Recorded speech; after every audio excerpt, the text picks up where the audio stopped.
The ancient bells of St. Crispin's Church had rung out over the village of Ashford-on-Thames for 3 centuries, their melodious chimes marking christenings, weddings, and the passing of seasons. On Christmas Eve, 1935, they fell silent, not from neglect, but from murder. It was Captain Arthur Hastings who first brought the matter to my attention, arriving at my London flat on a grey December afternoon with the breathless urgency of a man who has stumbled upon something quite extraordinary. "Poirot, you must come at once. The most dreadful thing has happened at Ashford." I looked up from my correspondence, carefully placing my fountain pen at a precise 90-degree angle to the edge of my writing desk. My friend's coat was dusted with snow, his normally ruddy complexion flushed with excitement and cold. "Hastings, compose yourself. Sit, please. You bring the winter inside with you." I gestured to the armchair by the fire. "Now tell to me what has occurred with the proper order and precision." Hastings shed his overcoat and collapsed into the chair, running his hands through his hair in that characteristic gesture of agitation I knew so well. "It's Sir Edmund Worthington, Poirot. Dead. Found this morning in the bell tower of St. Crispin's Church. The police are calling it an accident, but his daughter, Miss Clarissa Worthington, she insists it was murder. She's asked specifically for you." "Sir Edmund Worthington," I mused, stroking my magnificent moustache with delicate precision. "The industrialist, yes? The one who made his fortune in the steel industry?" "The very same. He'd retired to Ashford 5 years ago and became the village's greatest benefactor. He was to ring the bells for the midnight Christmas service last night, a tradition he'd upheld every year since his arrival. But he never came down from the tower." I rose from my chair and moved to the window, gazing out at the London streets where lamp-lighters were beginning their evening rounds. The grey cells of Hercule Poirot were already beginning their work. "Tell to me, mon ami, what were the circumstances of the discovery?" Hastings leaned forward, warming his hands by the fire. "The vicar, Reverend Blackwood, went up to investigate when Sir Edmund failed to appear for breakfast this morning. He found him at the base of the bell tower stairs, his neck broken from what appeared to be a fall. But here's the peculiar thing, Poirot. The door to the tower was locked from the inside. The key was in Sir Edmund's pocket." "Ah." I turned from the window, my eyebrows raised with interest. "A locked room, you say? Or rather, a locked tower. Most intriguing." "There's more," Hastings continued. "Sir Edmund was terrified of heights.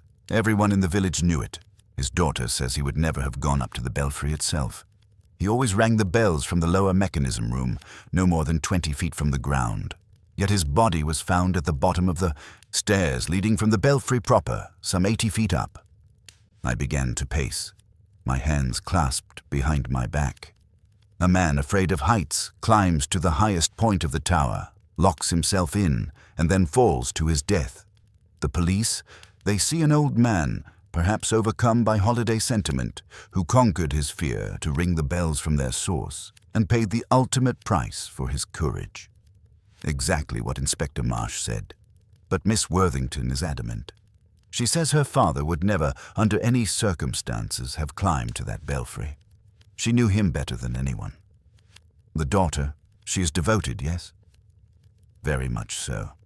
She's been his companion since her mother died 10 years ago. Never married, dedicated herself entirely to his care and happiness." I ceased my pacing and turned to face my old friend with that expression which he knew meant a decision had been reached. "Hastings, you will be so good as to telephone to this Miss Worthington. Tell her that Hercule Poirot will arrive tomorrow morning on the first train to Ashford-on-Thames. A man who conquers his greatest fear and then immediately succumbs to it. This presents a psychological puzzle most fascinating. And Hercule Poirot, he does not believe in such convenient coincidences." "I knew you'd come," Hastings exclaimed, springing from his chair with renewed energy. "I've already taken the liberty of reserving rooms for us at the King's Arms. It's the only decent establishment in the village." "Hastings, you presume too much," I said, but with a smile that belied my words. However, in this case, your presumption serves us well. Now sit once more. You will tell me everything you know about this Sir Edmund Worthington, his family, his household, and the village of Ashford-on-Thames.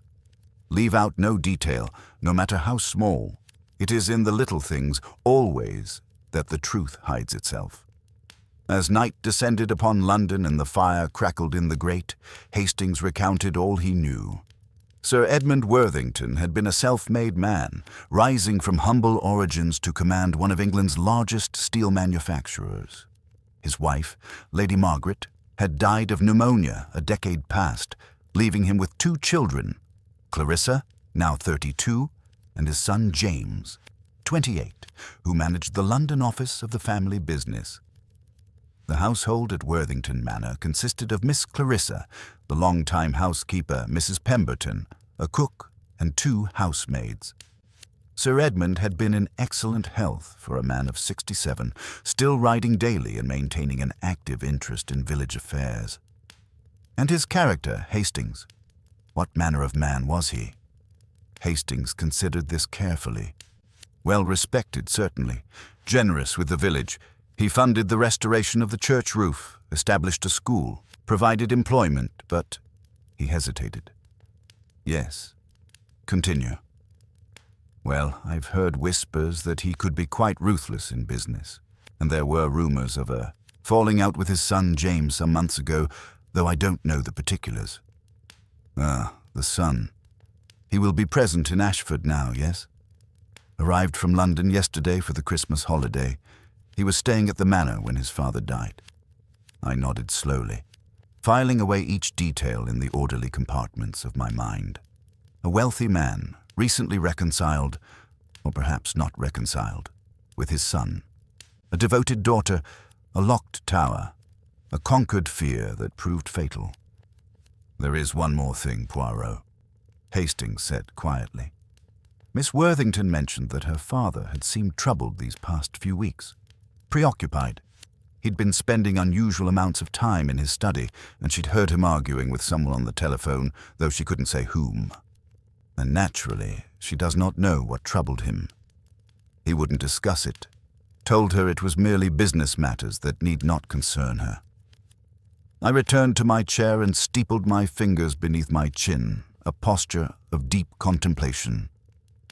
So, we have before us a man with secrets, Hastings. A man troubled by unknown concerns, a man who faces his greatest fear and dies mysteriously in a locked tower on Christmas Eve. Yes, I think Hercule Poirot will find much to interest him in Ashford-on-Thames. The mantel clock chimed 8 times, its notes clear and true, unlike, I suspected, the bells of St. Crispin's Church, which had rung out their last upon the night of murder. The village of Ashford-on-Thames presented itself as a picture postcard of English rural charm as our train pulled into the small station the following morning. Snow lay thick upon the ground, transforming the thatched cottages and ancient oak trees into something from a fairy tale. The church of St. Crispin stood on a gentle rise overlooking the village, its grey stone tower reaching toward the pale winter sky, silent and somehow accusatory in its muteness. Miss Clarissa Worthington herself met us at the station, a tall, handsome woman with her father's strong features softened by her late mother's delicate bone structure. She wore black, though the morning dress appeared hastily assembled. Understandable, given the sudden nature of her loss. "Monsieur Poirot," she said, extending a gloved hand which trembled slightly. "Thank you for coming. Captain Hastings wrote that you would take the case, but I hardly dared hope." I took her hand with a small formal bow.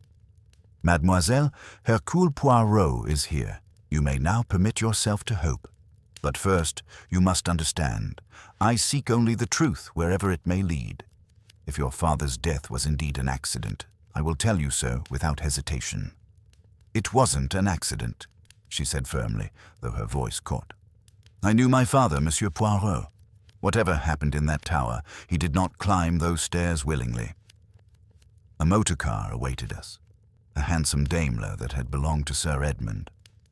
As we drove through the village, toward Worthington Manor, I observed everything with a careful attention to detail that had served me so well throughout my career. The shopkeepers hanging wreaths, the children building a snowman in the square, the villagers who paused in their activities to watch our passage with undisguised curiosity. "The village, it mourns your father?" I inquired. Miss Worthington's expression grew complex. Some genuinely, I think. Father was generous, but he was not universally loved. He had strong opinions and the wealth to enforce them. Not everyone appreciated his influence. "Ah, you are refreshingly honest, mademoiselle. This is good. I have no use for the pretty lies." Worthington Manor was a substantial Georgian house set in its own grounds, approached by a drive lined with bare lime trees. As we entered, I was struck by the house's atmosphere. Not merely the hush of mourning, but something else. A tension, perhaps.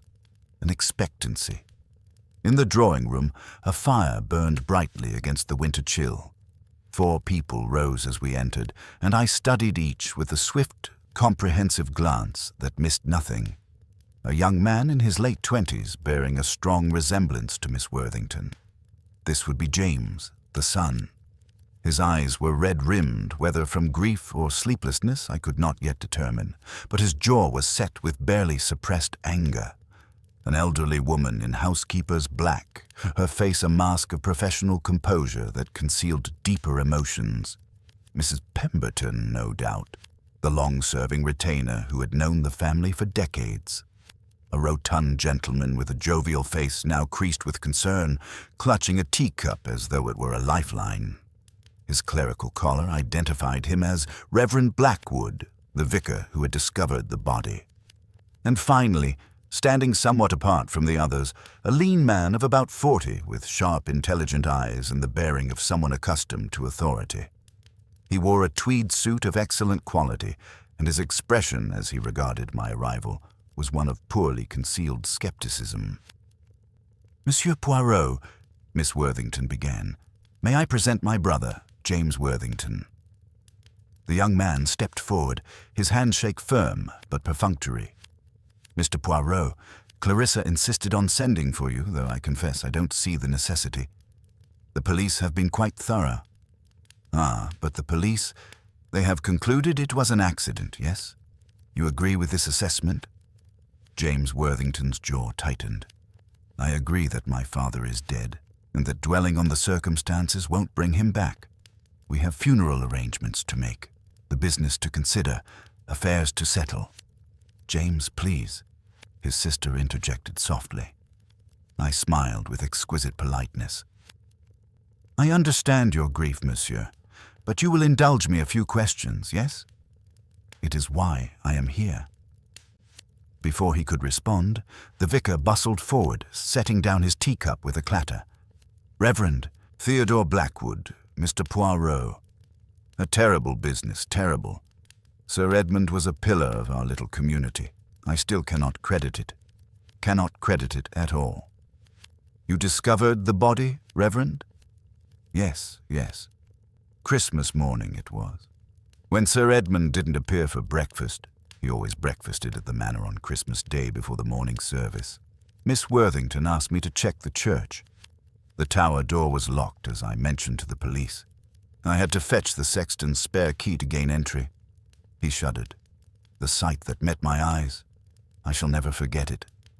The position of the body. You will describe it to me with precision?" Reverend Blackwood wrung his hands. He was at the bottom of the stairs, the narrow spiral stairs that lead up to the belfry, lying on his back, one arm outstretched as if reaching for something. His neck was bent at an unnatural angle. Dr. Morrison said death would have been instantaneous. "And you touched nothing?" "Only to feel for a pulse, though it was quite obvious. I immediately sent for the police and Dr. Morrison." I turned my attention to the lean man who had remained silent throughout these exchanges. "And you, monsieur?" "You have not been introduced." He stepped forward with a slight smile that did not reach his eyes. "Philip Ashworth, Mr. Poirot, Sir Edmund's solicitor, and I suppose one might say his closest friend for the past 20 years. I came down from London yesterday evening when I heard the news.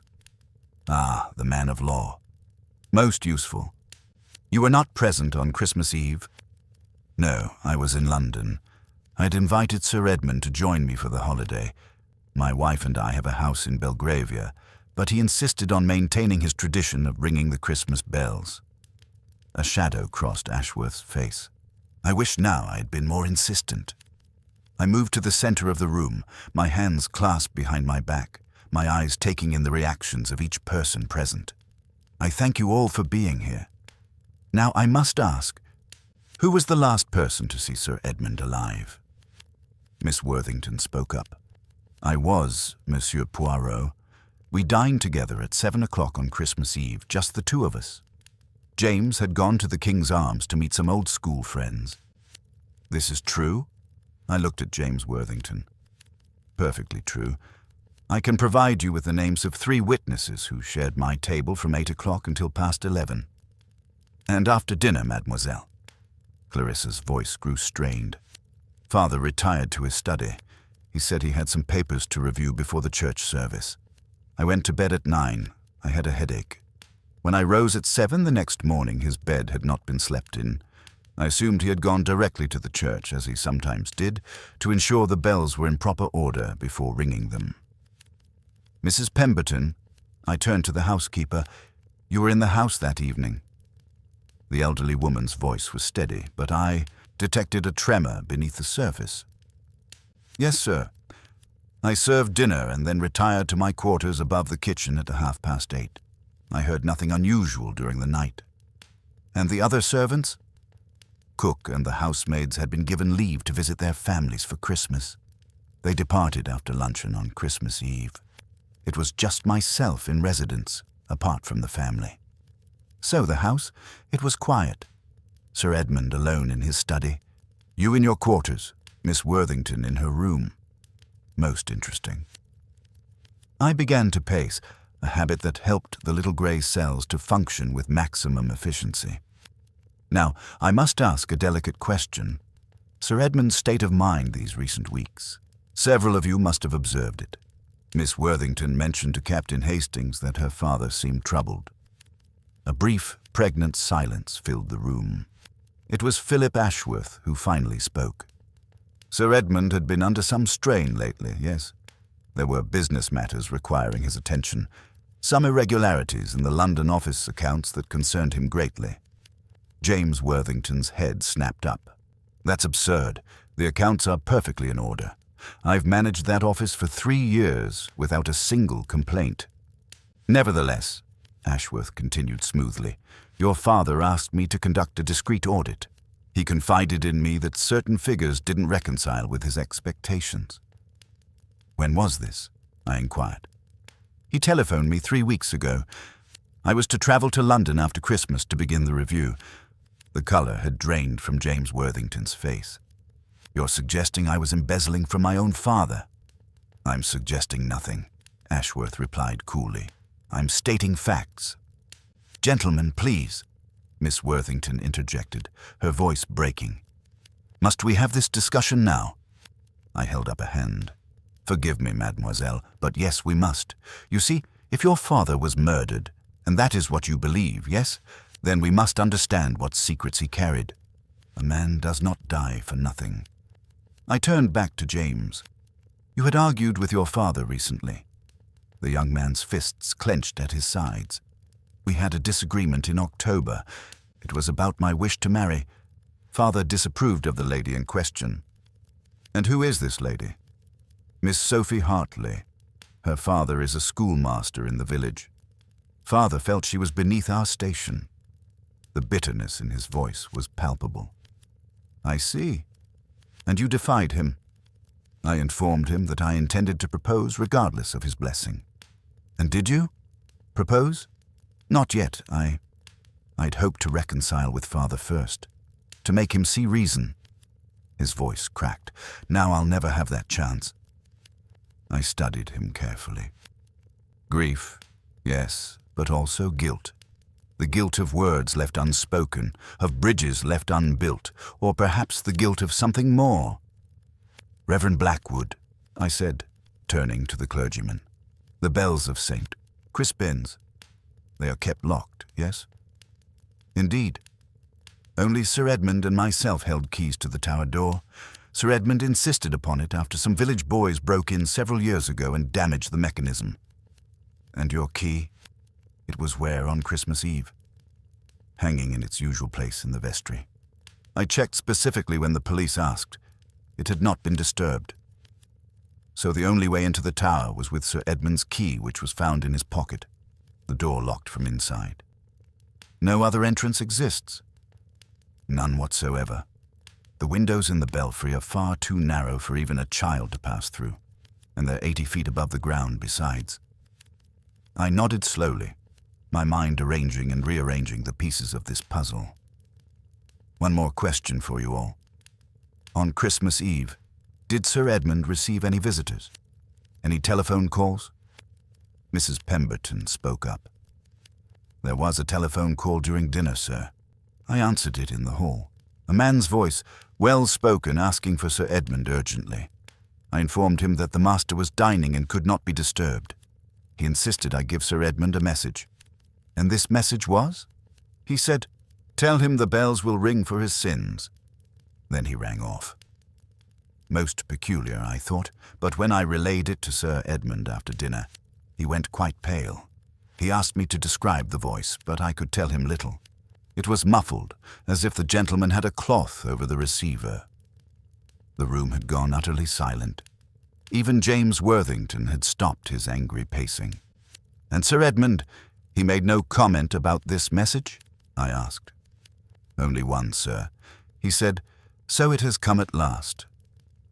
Then he shut himself in his study and would not come out, even when Miss Clarissa knocked to bid him good night." I looked at Clarissa Worthington. "You did not mention this, mademoiselle." "I didn't know about the telephone call until Mrs. Pemberton told the police this morning. Father often worked late in his study. I thought nothing of it at the time." "The bells will ring for his sins," I repeated softly. Most dramatic, most Gothic, and most significant. I turned to face them all, my expression grave. "Ladies and gentlemen, it becomes clear that Sir Edmund Worthington carried secrets that may have cost him his life. I will discover these secrets. I will discover who entered that tower with him, for enter it they did, despite all appearances to the contrary. And I will discover the truth of what occurred in those final hours before the bells fell silent." Philip Ashworth regarded me with renewed interest. "You believe someone was with him? But how is that possible?" I smiled, stroking my mustache. "Ah, that is the question most excellent, is it not? How does one commit murder in a locked tower and leave no trace of one's presence? This is the puzzle that will occupy the little grey cells of Hercule Poirot. But occupy them it shall, and they will not rest until the solution presents itself with perfect clarity." I glanced at Hastings, who had been taking notes throughout. "Come, mon ami. We will now visit this tower of death. I wish to see with my own eyes the scene of this impossible crime." As we prepared to depart, I paused at the door and turned back to the assembled company. "One more small thing. I would ask that none of you leave Ashford-on-Thames until I have completed my investigation. The police, they may be satisfied with their accident, but Hercule Poirot, he is not satisfied at all." The looks that passed between the occupants of that drawing-room told me all I needed to know. Each harbored secrets, each had something to hide, and one of them, perhaps, was a murderer. The church of St. Crispin stood silent against the winter sky, its ancient stones dark with moisture from the melting snow. Reverend Blackwood accompanied us, his keys jangling nervously in his pocket as we approached the heavy oak door set into the base of the tower. "I confess, Mr. Poirot," he said, his breath misting in the cold air, "I shall be glad when this dreadful business is concluded. The church feels tainted somehow, as if violence has desecrated what should be holy ground." "Violence leaves its mark, mon révérend. This is true. But the church, it has witnessed much violence throughout the centuries, no? Yet it endures. Truth also endures, and it is truth we seek today. The vicar unlocked the door with fumbling fingers. It swung inward with a groan of old hinges, revealing a small stone chamber, perhaps 12 feet square. The air within was cold and damp, smelling of ancient mortar and something else. A faint, sweet odor that I filed away for later consideration. I stood upon the threshold, my eyes adjusting to the dimness. A single, narrow window, barely more than an arrow slit, provided meager illumination. Against one wall stood a wooden mechanism, pulleys and ropes descending from somewhere high above. "The bell ropes, they operate from here?" I inquired. "Yes, precisely," Reverend Blackwood confirmed. "Sir Edmund would stand here and pull these ropes in sequence. The bells themselves are in the belfry, 80 feet above us. One need never climb the stairs at all to ring them." I approached the mechanism, examining it with care. The ropes were old but well maintained, their hemp fibers showing the wear of countless hands. I pulled gently on one, feeling the resistance of the great bell far above. And on Christmas Eve, these were in perfect working order. I checked them myself 2 days before. Sir Edmund was most particular about such things.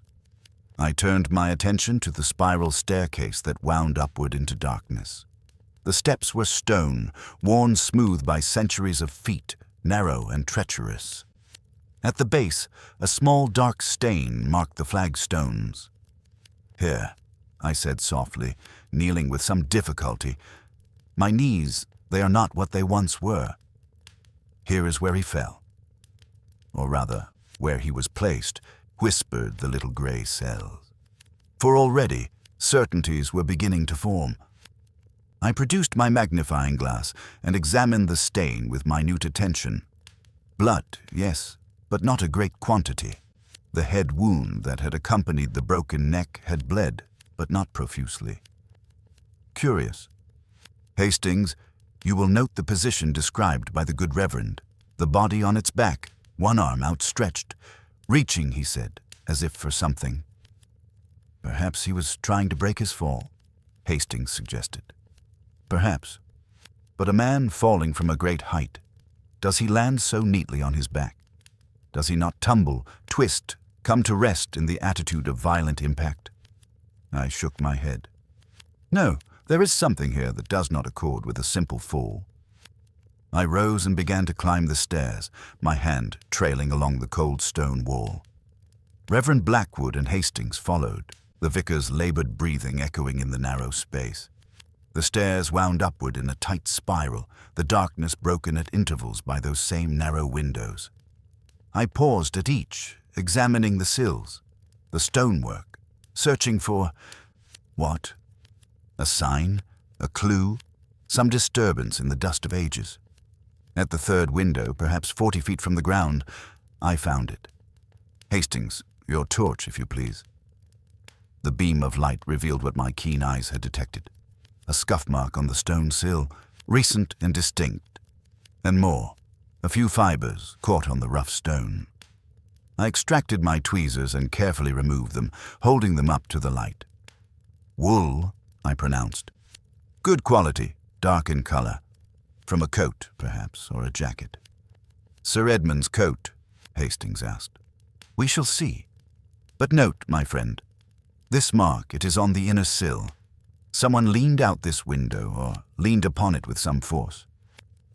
But the windows are too narrow to pass through," Reverend Blackwood protested. "You can see for yourself." Indeed, the window was no more than 18 inches wide and perhaps 3 feet tall, sufficient for light and air, but wholly inadequate for human passage.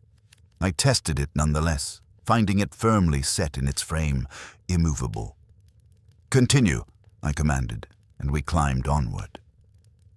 The stairs grew narrower as we ascended, the darkness more complete. My breath came shorter. I am not a young man, and the little gray cells prefer to work in comfort, not in these conditions of physical exertion. But one must do what one must do. At last, we emerged into the belfry itself. It was a square chamber, perhaps 20 feet on each side, open to the elements through tall arched openings on each wall. The bells hung in their frame above us. 4 great bronze instruments, their surfaces dark with age and weather. The wind whistled through the openings, cold and mournful. The floor was of heavy wooden planking, ancient and solid. Scattered about were pigeon droppings, dust, and the detritus of centuries. And in the center, directly beneath the bells, a most curious sight. Mon? Dieu, I breathed. A wooden chair, a simple, sturdy chair of the sort one might find in any cottage, stood positioned precisely beneath the smallest bell, and upon the chair a length of rope, carefully coiled. "Good Lord," Hastings exclaimed. "How did that get here?" Reverend Blackwood appeared utterly bewildered. "I've never seen that chair before in my life. And that rope, it's not from the bell mechanism. I don't understand." But Hercule Poirot, he was beginning to understand. The little grey cells, they were assembling a picture most intriguing and most terrible. I approached the chair with caution, examining it from every angle without touching. It was old, but not ancient, the wood weathered but sound. Upon its seat I detected marks, the impression of shoes, perhaps, though too faint to be certain. The rope was newer, its hemp fibers still retaining some flexibility. I measured its length with my eye. Perhaps 12 feet, no more. One end had been cut cleanly, the other showed signs of wear, as if it had been used for some purpose. "This chair, it was not here when you discovered the body?" I asked the vicar. "Absolutely not. The belfry was empty save for the bells in their frame. I would swear to it. Yet here it is, which means, mes amis, that someone brought it here after the body was discovered. Someone who had access to the tower, who knew it would be unguarded while all attention was focused on the tragedy below." I moved to each of the arched openings in turn, gazing out at the views they commanded. To the north, the village spread out like a child's toy set, smoke rising from chimneys, the high street visible as a ribbon of white. To the east, Worthington Manor stood proud among its grounds. To the south and west, fields and woodland stretched away toward the Thames, and in each direction any number of houses with windows facing the church, any number of observers who might have seen— What? Hastings, you will make note. We must determine which households have a clear view of this tower and its openings. Someone may have witnessed something significant on Christmas Eve. Right you are, Poirot. I returned to the center of the belfry and stood very still, my eyes closed, reconstructing the scene in my mind. Sir Edmund Worthington, a man terrified of heights, standing here in this exposed chamber 80 feet above the ground. Why? What could possibly have compelled him? "The bells will ring for his sins," I murmured. A threat, yes, but also an instruction, an appointment, perhaps. Come to the bells or face the consequences. But consequences for whom? For Sir Edmund himself, or for someone he loved? I opened my eyes and turned to my companions. We descend now. I have seen what I need to see. The journey down was swifter than the ascent, though no less treacherous on the worn steps. When we regained the base chamber, I made one final examination of the bell mechanism, the ropes, and the flagstone floor. Near the door, I discovered something that made me pause. A small mark on the stone, barely visible, the scrape of metal against rock. Fresh, for the stone dust still lay bright against the darker surface. Something heavy was dragged across this floor recently, I announced. Within the past day or two, I would estimate. But what? Hastings peered at the mark with puzzlement. That, mon ami, is what we must determine. But I begin to form a theory. Yes, the little grey cells, they work with great industry. We emerged into the daylight, and I breathed deeply of the cold, clean air. The exercise had been necessary, but Hercule Poirot, he prefers the comforts of civilization to the rigors of ancient towers. Reverend Blackwood, I thank you for your assistance. Now, I have questions. The spare key to the tower. Where is it kept? In the vestry, as I mentioned, hanging on a labelled hook with the other church keys. And the vestry, it is locked. During services and at night, yes. But during the day, when I'm working in the church, it remains open. Anyone might enter. Anyone, I repeated thoughtfully. So the key could have been borrowed and returned without your knowledge. I suppose so, yes. But surely the police checked. Inspector Marsh examined the vestry thoroughly. Inspector Marsh looked for signs of forced entry, no doubt. He did not look for signs of someone who had legitimate access. I paused, considering. Who else has keys to the church itself? The sexton, Mr. Graves, Mrs. Winters, who arranges the flowers, and Miss Worthington. Her father donated funds for the restoration, and she often comes to oversee the maintenance. Ah, so Miss Worthington could enter the church at will, access the vestry, take the spare key? Well, yes, but surely you don't suspect. I suspect everyone and no one, mon révérend. This is the only way to arrive at truth. We walked back toward the village, my mind racing with possibilities and probabilities. The chair in the belfry, the rope, the scuff mark at the window, the scrape near the door. Pieces of a puzzle, but what picture did they form? Hastings, I said as we approached the King's Arms, you will make inquiries in the village this afternoon. I wish to know about Sir Edmund's business dealings, his relationships, any gossip or scandal. You have a way with the local populace that I, a foreigner, do not possess. Of course, Poirot. Where will you be? I will speak again with the members of the household. There are contradictions, you see. Small discrepancies that trouble me. And I will examine Sir Edmund's study, with Miss Worthington's permission, naturally. A man's private papers, they often reveal what his public face conceals. We parted at the inn, Hastings heading toward the tap room where tongues might be loosened by ale and camaraderie, while I requested the use of the telephone to call upon Miss Worthington. She received me within the hour, her eyes red from weeping but her composure maintained.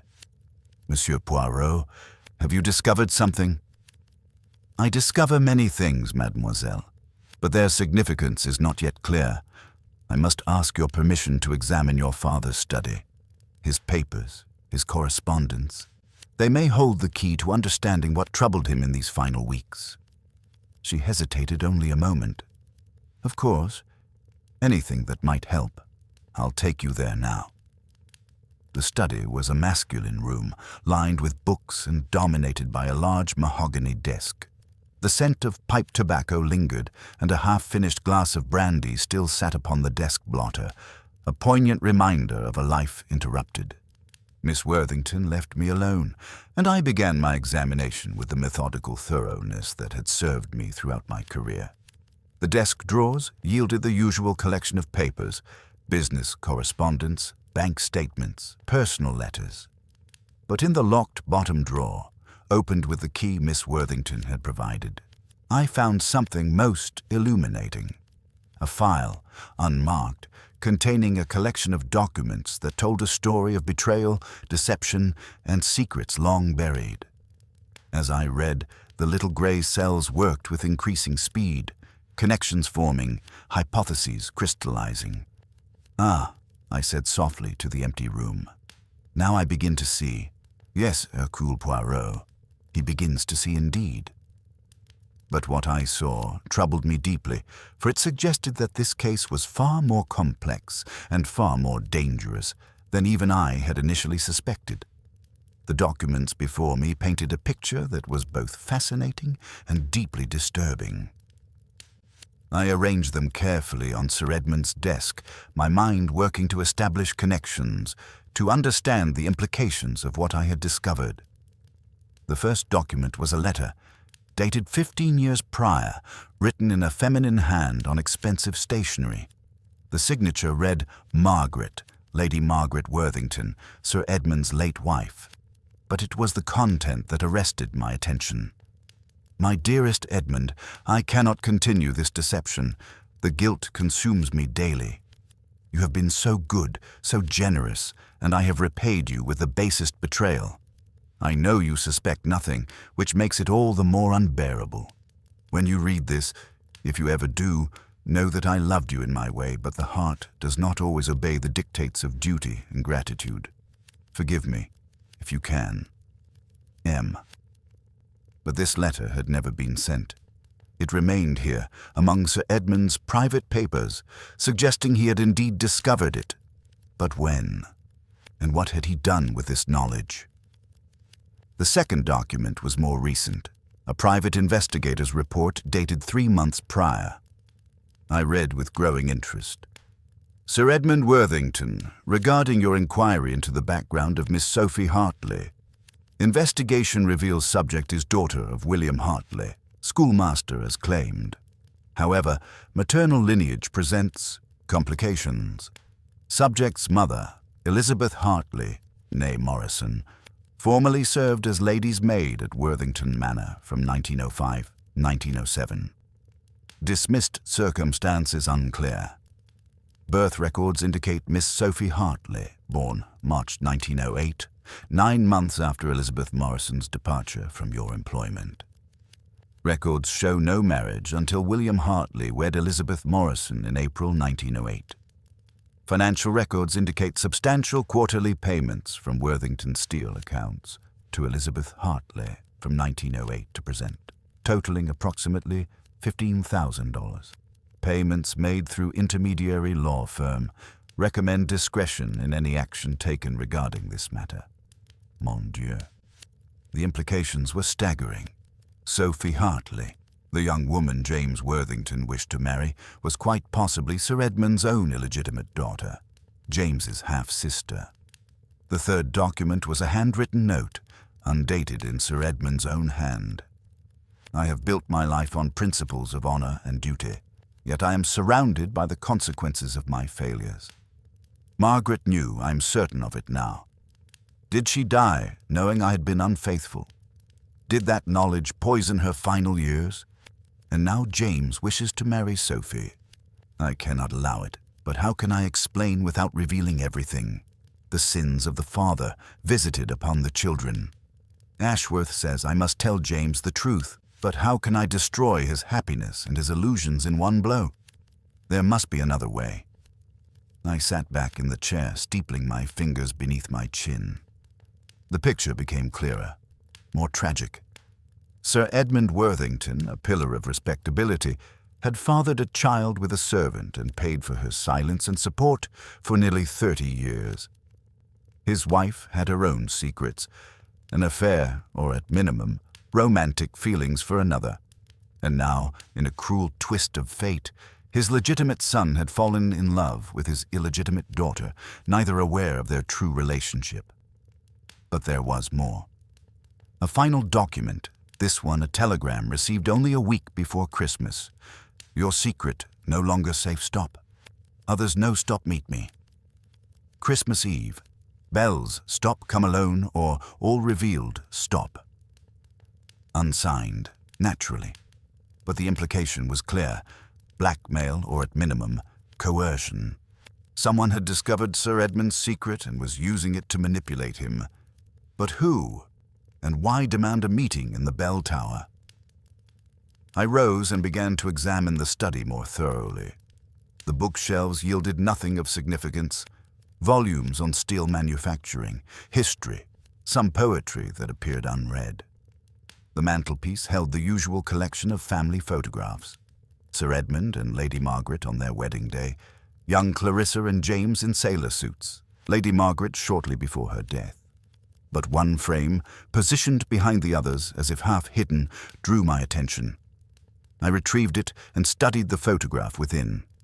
It showed a young woman, perhaps 20 years of age, in the plain dress of a servant. She was quite beautiful, with delicate features and an expression of quiet intelligence. On the back, in faded ink, Elizabeth, 1906. Elizabeth Morrison, who had become Elizabeth Hartley, Sophie's mother. Sir Edmund had kept her photograph all these years, hidden but not destroyed. Monsieur Poirot, I turned to find Miss Worthington standing in the doorway, her expression uncertain. "Forgive me for disturbing you. I brought tea. I thought you might require refreshment." "You are most kind, mademoiselle." I gestured to the chair opposite the desk. "Please sit. There are matters we must discuss, and they are not pleasant." She set down the tea tray with trembling hands and took the seat I'd indicated. Her eyes fell upon the documents arranged on the desk, and I saw recognition dawn in her expression. "You found them," she said quietly. I wondered if they were still there. "You knew of these papers?" "Not their contents, not exactly. But I knew Father kept certain documents locked away, and I knew he was deeply troubled by something." She met my gaze steadily. "What do they reveal, Monsieur Poirot? What secret was Father keeping?" I considered carefully how much to disclose. But Clarissa Worthington was no fragile flower. She had summoned me to investigate her father's death, and she deserved the truth, however painful. "Your father, mademoiselle, had an affair many years ago with a servant in this household. That union produced a child, a daughter. He has supported this daughter financially throughout her life, though he never publicly acknowledged her." The color drained from her face, but she remained composed. "Sophie Hartley." "You knew?" "I suspected. James spoke so often of her, and when I finally met her, she has Father's eyes, Monsieur Poirot, the same distinctive shade of grey-blue. I told myself I was imagining things, that I was being fanciful, but deep down I think I knew. Your brother, he does not suspect. James sees only what he wishes to see. He is in love, and love, as they say, is blind." Her voice broke slightly. "Father couldn't tell him the truth. It would have destroyed James to learn he was planning to marry his own half-sister. Yet someone else learned this truth. Your father received a telegram demanding a meeting on Christmas Eve. It is my belief that he went to that meeting in the bell tower and that he did not leave it alive." Clarissa's hands clenched in her lap. Who would do such a thing?" "That is what we must determine. Tell me, mademoiselle, who in this village might have known your father's secret? Who had access to the old household records, to the financial documents that would reveal the payments to Elizabeth Hartley?" She considered this carefully. "Mr. Ashworth, certainly. As Father's solicitor, he would have managed the financial arrangements, but he's been Father's closest friend for 20 years. Surely, in matters of murder, mademoiselle, we must suspect everyone? Who else?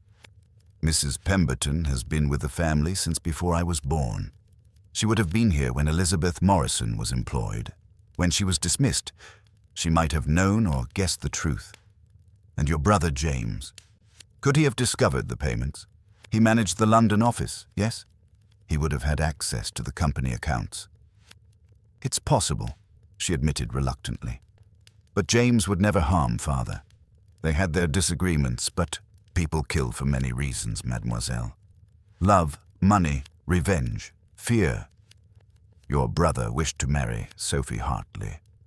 If he learned that your father intended to prevent this marriage, that he planned to reveal a secret that would make such a union impossible, might that not drive him to desperate action? No. She stood abruptly, her composure finally breaking. James is my brother. He is not a murderer. I remained seated, my voice gentle but firm. I speak only of possibilities, mademoiselle. It is my duty to consider all possibilities, however distressing. She turned away, moving to the window that overlooked the gardens. Snow had begun to fall again, soft and silent. There is one other person, she said quietly. Someone I have not mentioned because I could not believe. But if we are to suspect everyone. Yes? Dr. Nathaniel Morrison. He arrived in Ashford 2 years ago to take up practice when old Dr. Fenton retired. His name, Morrison, it struck me as familiar, though I couldn't place it at first. But if Elizabeth Morrison was his relative, his mother, perhaps? Or his aunt? I don't know. But Morrison is not a common name in these parts, and Dr. Morrison was the one who examined Father's body, who pronounced him dead, who agreed with the police that it was an accident. I rose with sudden energy. Ah, now this is most interesting. Most interesting indeed. A doctor who might have access to the church through his professional standing, who would not seem out of place visiting Sir Edmund, who would have the medical knowledge to determine how much force would be required to break a man's neck. But why would he want father dead? If Elizabeth Morrison was his mother, surely the payments father made ensured her comfortable living. Unless, I said slowly, the little grey cells working at full capacity, unless he viewed those payments not as generosity but as hush money, as an insult to his mother's honor. Or perhaps he desired more, a public acknowledgement, a place in society, an inheritance. I began to pace, my hands clasped behind my back. We must verify Dr. Morrison's relationship to Elizabeth Hartley, née Morrison. We must determine his whereabouts on Christmas Eve, and we must discover if he knew of the connection between Sophie Hartley and Sir Edmund. How can we discover these things? We ask questions, mademoiselle. We observe reactions. We create, if necessary, situations that compel the truth to reveal itself. I paused and turned to face her. But first, I must speak with your brother James. There are matters he must know, however painful. You're going to tell him about Sophie? Not yet. First, I will determine what he already knows or suspects. Then, if necessary, yes, the truth must be told. Better he hear it from me than discover it in some more terrible fashion. A knock at the study door interrupted us. Mrs. Pemberton entered, her expression troubled. "Begging your pardon, miss, but there's a gentleman here to see Monsieur Poirot, a Dr. Morrison. He says it's urgent." I exchanged a glance with Miss Worthington. "How convenient. Yes, Mrs. Pemberton. Show him in, if you please, and perhaps you would remain as well. I may have questions for you." The housekeeper hesitated, then nodded and withdrew, returning moments later with a tall, lean man of about 35. Dr. Nathaniel Morrison had an intelligent face marked by a certain hardness around the mouth and eyes. He carried his medical bag and wore an expression of professional concern. "Monsieur Poirot, I apologize for the intrusion, but I've heard you're investigating Sir Edmund's death. As the physician who examined the body, I thought I should speak with you directly." "How thoughtful, Doctor. Please sit."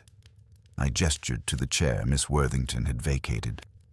She had moved to stand near the fireplace, her hands gripping the mantelpiece. Dr. Morrison sat, placing his medical bag at his feet with care. "I understand from Inspector Marsh that you believe Sir Edmund's death may not have been accidental. I must tell you, I found nothing in my examination to suggest foul play." "Ah, but you are a doctor, not a detective. You looked for medical evidence of murder. Poison, perhaps, or signs of a struggle. You did not look for the psychological evidence, the impossibilities that suggest something is not as it appears." "Impossibilities?" He smiled slightly. "Such as?" "Such as a man with a documented fear of heights, climbing 80 feet to ring bells from a belfry when he could ring them perfectly well from the ground floor. Such as a locked door with no other means of exit, yet evidence suggesting the presence of another person. Such as a body positioned in a manner inconsistent with a fall from a great height." The smile faded from Dr. Morrison's face. "I see you've given this considerable thought." "It is what I do, Monsieur le Docteur. Now, I have questions for you. You came to Ashford 2 years ago, yes?" "That's correct." "From where?" "I completed my medical training in Edinburgh and practiced in London for several years before deciding to return to pursue a quieter life in the countryside." "Return to?" I prompted. "You have connections to this area." A pause, barely perceptible. "My mother was from near here. I visited as a child." "Your mother's name?" "I don't see what that has to do with—" "Her name, if you please." His jaw tightened. "Elizabeth Morrison. She died 5 years ago." "My condolences." "And she was, I believe, formerly employed at this very house?" "As lady's maid to Lady Margaret Worthington." The silence that followed was profound. Miss Worthington had gone very pale. Mrs. Pemberton, standing near the door, made a small sound of shock. Dr. Morrison's composure cracked. "You've done your research, I see. It is not difficult when one knows where to look. So, you are the son of Elizabeth Morrison, who served here until 1907. Tell me, Doctor, did you know Sir Edmund Worthington was your father?" The words hung in the air like an accusation. Dr. Morrison's face had gone white, then flushed dark with emotion. "How dare you? I dare because a man is dead, and the truth must be uncovered. Did you know?" He rose abruptly, his hands clenched into fists. "My mother told me on her deathbed. She said my father was a great man, a wealthy man, who had provided for us but could never acknowledge me publicly. She made me promise never to reveal it, never to approach him. She said he had given us enough, more than she deserved." "But you did not agree?" "No," the word exploded from him. "I did not agree that I should be hidden away like some shameful secret, that my sister, my half-sister Sophie, should be raised believing a schoolmaster was her father, never knowing the truth of her heritage, that I should bow and scrape to the Worthington family as their paid physician while my own blood flowed in their veins." "So you sent the telegram," I said quietly. "You demanded the meeting on Christmas Eve." He stopped, realizing he had revealed too much. "You killed him," Miss Worthington whispered, her face a mask of horror. "No." Dr. Morrison turned to her desperately. "No, I swear it. Yes, I sent the telegram. Yes, I demanded he meet me.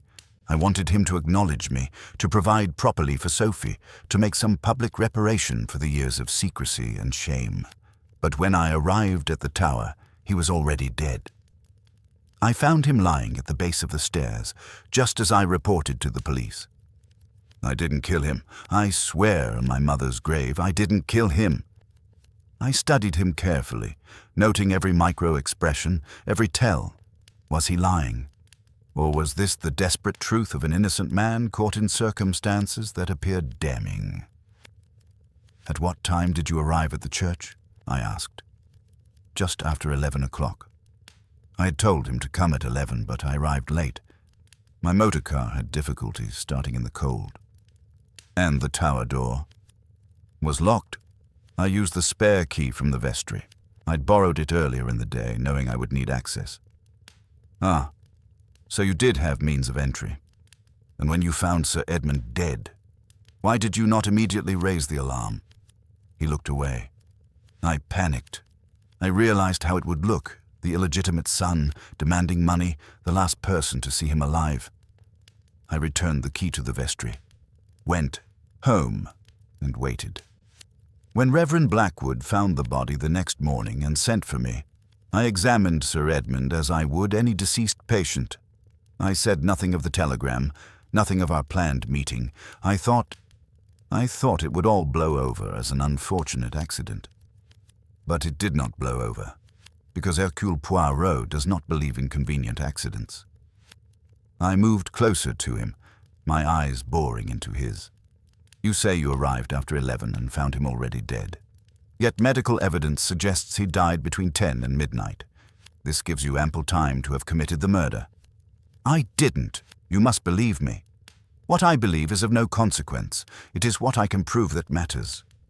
I turned to Mrs. Pemberton, who had been listening to this exchange with growing distress. "Mrs. Pemberton, you knew Elizabeth Morrison. You knew of her relationship with Sir Edmund." The old housekeeper's voice trembled. "I suspected, sir. She left so suddenly, and then there were whispers in the village about her condition, but it was not my place to speak of such things." "And did you know that Dr. Morrison was her son?" "Not until this moment, sir. He never said, and the resemblance, well, he favors his mother more than—" She trailed off, realizing the implications. "More than Sir Edmund." "Yes, I see." I turned back to the doctor. "You will not leave Ashford, Dr. Morrison. I'm not yet satisfied with your account. I have patients who require my care. Then care for them, but do not attempt to depart. Inspector Marsh will be most interested to hear of your connection to the deceased and your presence at the scene." I paused. "One more question. The chair in the belfry. Do you know anything of it?" His brow furrowed. Chair? What chair? A wooden chair, positioned beneath the bells. It was not there when the body was discovered, yet it is there now. I know nothing about any chair.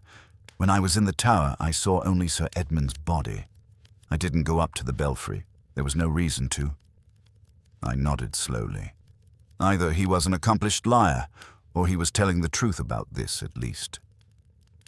After Dr. Morrison departed, under protest but aware he had little choice, I turned to Miss Worthington and Mrs. Pemberton. Ladies, we have learned much this afternoon, but we have also uncovered more questions than answers. The good doctor had motive and opportunity, yes, but did he have the means? And if he arrived to find Sir Edmund already dead, who then killed him? Perhaps Dr. Morrison is lying, Miss Worthington suggested. Perhaps he arrived earlier, lured father to the belfry somehow, and killed him there. Perhaps. But the chair, mademoiselle, the chair troubles me greatly. Why place it in the belfry after the murder? What purpose does it serve? Mrs. Pemberton cleared her throat hesitantly. If I may, sir, there's something I should mention. On Christmas Eve, after I retired to my quarters, I thought I heard a motor car on the drive. It was late, past 10 o'clock, I'm certain, but when I looked out I saw nothing. I assumed I'd been mistaken. A motor car, I repeated thoughtfully. Dr. Morrison's, perhaps, or someone else's. This is significant, Mrs. Pemberton, most significant indeed. As the afternoon light faded and lamps were lit throughout the manor, I stood once more at the window of Sir Edmund's study, gazing out at the church tower silhouetted against the darkening sky. The pieces of the puzzle were accumulating, but they did not yet form a coherent picture. A man with a secret meets his death in a locked tower. His illegitimate son demands an audience, but claims to find him already deceased. A mysterious chair appears in the belfry after the fact. And somewhere in this web of family secrets and hidden connections, a murderer walked free. No, I murmured to myself. This will not do. There is something I am not seeing. Some element that, once revealed, will make all things clear. I turned from the window with sudden determination. Hastings must have returned by now. I will hear what gossip he has gleaned from the villagers, and tomorrow we will re-examine the tower, every stone, every rope, every inch of those spiral stairs. The truth is there, hiding in plain sight, and Hercule Poirot will find it. But even as I spoke these words, I could not shake the feeling that time was running short, that some crucial revelation hovered just beyond my grasp, and that before this case was concluded, more secrets, and perhaps more deaths, would come to light.